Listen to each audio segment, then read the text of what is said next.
Baking Day by Sherlock. The bank slopes gently to the river, so there is no danger for the girls. Mamma has said they may play there while she has gone into Mullinvane, but they must not go out upon the ice. She has taken the pony and trap, and Dada is away up the field somewhere, so they have promised to be on their best behaviour. But it is not the river bank they want today. That is a summer place for building dams and fortifications of pebbles. The river bank is for dressing down. Off with the boots and stockings, skirts tucked into knickers.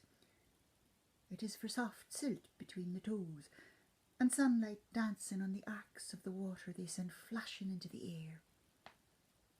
No. With Mamma safe gone, it is to be dressing up and acting it out in the kitchen. Eileen is the eldest and should therefore be the sensible one, as Mamma often remarks.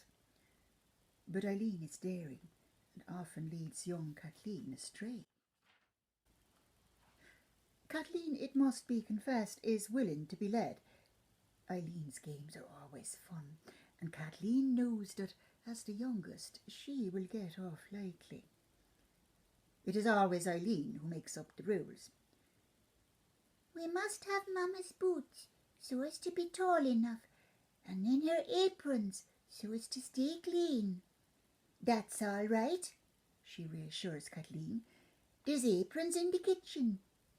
But we'll have to go into her room for the boots. They look at each other with big eyes. Mamma's room. Kathleen wants to giggle at the excitement of it, but Eileen is stern. She takes her hand and they tiptoe to the staircase. There is no need to tiptoe. The house is empty, awash with thin winter sunlight and silence. All the shutters are open, but the kitchen door must be tight shut. Mamma does not mind the chickens wandering in, but the sow is to be kept out at all costs. Once inside, you couldn't hold her. There's no knowing the damage she could do. Kathleen is a little afraid of the sow. They helped Mamma once to hold the door shut against her, and Kathleen has not forgotten how the wood creaked and threatened to splinter under the sow's great weight. Eileen is not afraid of anything. She leads her little sister up the narrow staircase, holding her hand tightly, not even letting go at the awkward corner where the steps take a turn and wind up in the opposite direction. Mamma's room is at the end of the landing, and the door is shut. Eileen has to reach high to twist the knob. They pause on the threshold, and perhaps Eileen is afraid of some things. Not of the old sow, or even of Dada when he is angry and shouts, but just a little bit of Mamma when she looks down at you, her eyes like chips of glass, and you can hear the ice in her voice. The bed is broad and flat, a plump quilt defying you to sit on it. The wardrobe is wide in glossy wood, and just for Mamma's clothes. Dada's compactum is smaller, because he doesn't have skirts and petticoats, Eileen has explained to her little sister. They are sometimes confused by the hierarchy of the household. Dada is the head, of course, and it is his money from America that has paid for the farm. But he does not always have the final word, and Mamma says is often used to deflect his authority. Holding hands, the two girls cross the floorboards to the chest of drawers. Tucked underneath is Mamma's pair of Sunday boots. They look down at the boots and then at each other. They do not speak, however, because to do so in Mamma's room could bring down some dreadful retribution. Eileen rouses herself and is now all business. She lets go of Kathleen and gathers up the boot hooks from the top of the chest and the boots from the bottom. Kathleen follows her out and is ordered to shut the door, but she cannot reach. Eileen tuts, bundles the boots and hooks into Kathleen's arms and, reaching up, turns the knob. Down they go, and Eileen sits on the bottom step. "I'll have the boots," she announces, "and you can have Mama's galoshes. They're in the porch." But she needs help with all those buttons. She takes the longer hook with its smooth wooden handle and begins grunting with the effort. Kathleen, below her on the flags, sets to work with the smaller hook. This one is her favourite.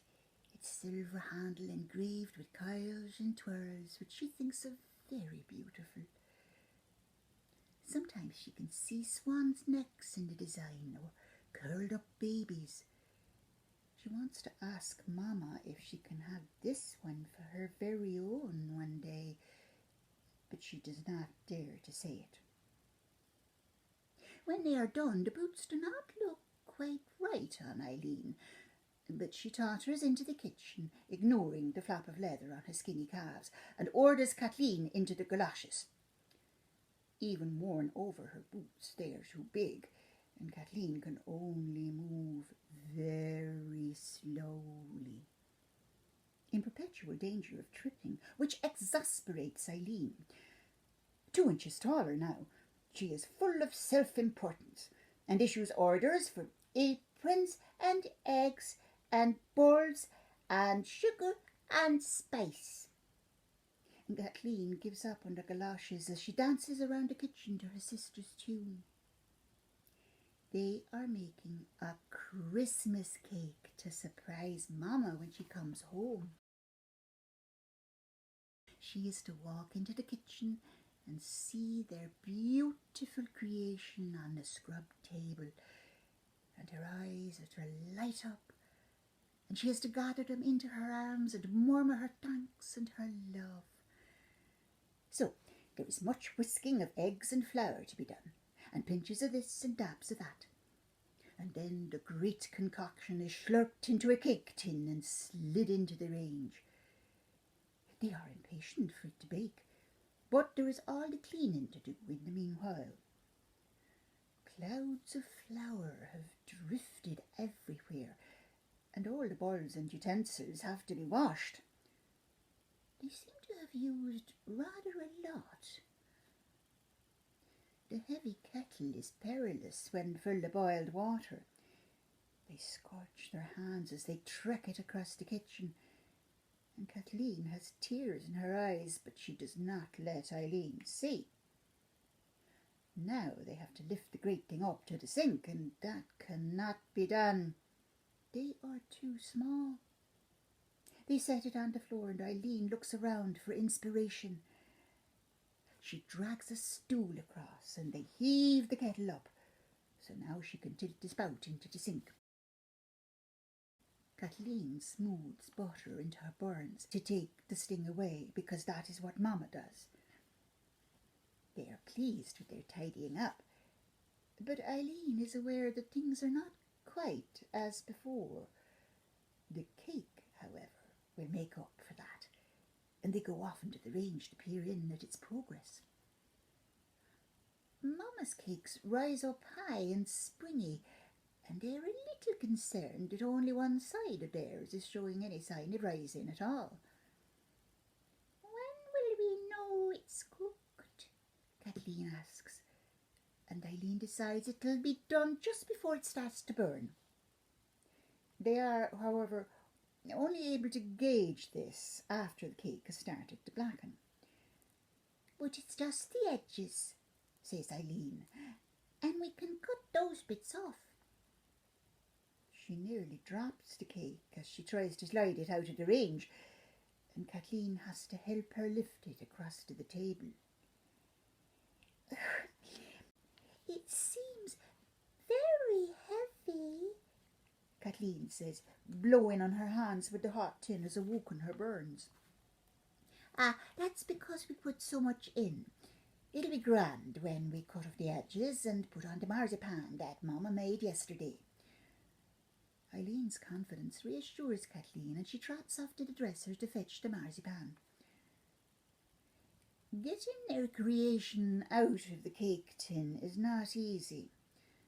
Neither thought to grease the tin, and great gobs of burnt dough adhere to the sides. They try easing it out with Mamma's palette knife and begin to see that their cake is not the great success they had intended. And then the knife will not go through it. The mixture has set hard. Even the crumbs are not edible. We'll get rid of it. Mamma will never know, and you are not to tell her. She looks hard at Kathleen, who nods agreement, but is already formulating the phrases that will gain her mamma's sympathy.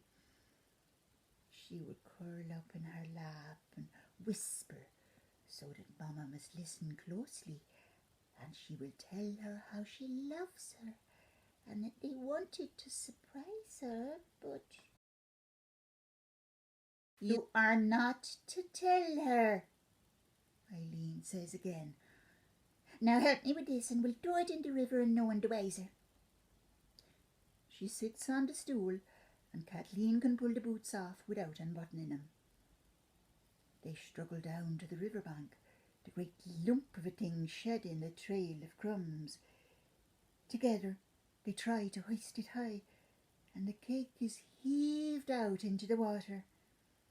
Ice cracks as it dumps down in the shallow stream, and they realise with panic clutching at their hearts that it is plainly visible and will not sink. Eileen is all for walking out on the ice and whacking it to pieces, but Kathleen is off. She must remove herself as far as possible from the evidence of their crime, so she flees across the yard and slides in behind the hen house, out of the wind. She crouches down and soon Eileen joins her, the pair of them squatting in the frozen mud. They hold their breath, waiting for the sound of the trap coming over the bridge. They do not speak, and eventually drift asleep, coiled against each other. So they do not hear Mamma coming home. She sits high in the trap as it rolls over the bridge. She sees the great dark heap down on the frozen river, and her heart stops. Girls are down there, drowned. They've gone out and fallen through the ice, and their hair is spreading out in the water. She gives a great cry and jumps down. As she runs, she begs God that it will not be so. Please let it not be so. Dear God, bless us and save us, and let them not be dead. Then Mamma is standing on the bank, and she is crying and laughing. She thanks God that he answered her prayers, and as she calls for the girls, plans the whipping they will have. She knows where they will be hiding, and strides towards the hen house. They do not hear the creak of her boots as she approaches. Their sleep is full of the soft chuckles of the hens, and it is only when the birds run squawking to greet Mamma that Eileen stirs. She nudges Kathleen awake. Mamma stands over them, blotting out the sun, and she has a long switch of hazel in her hand. My heart turned over inside me, she tells Dada that night. They should really have gone without their tea as well as being whipped. Such a mess they had made. Christmas cake indeed. She has just come from their room, from kissing their foreheads as the two girls lay sleeping, a bar of moonlight aslant across their bed.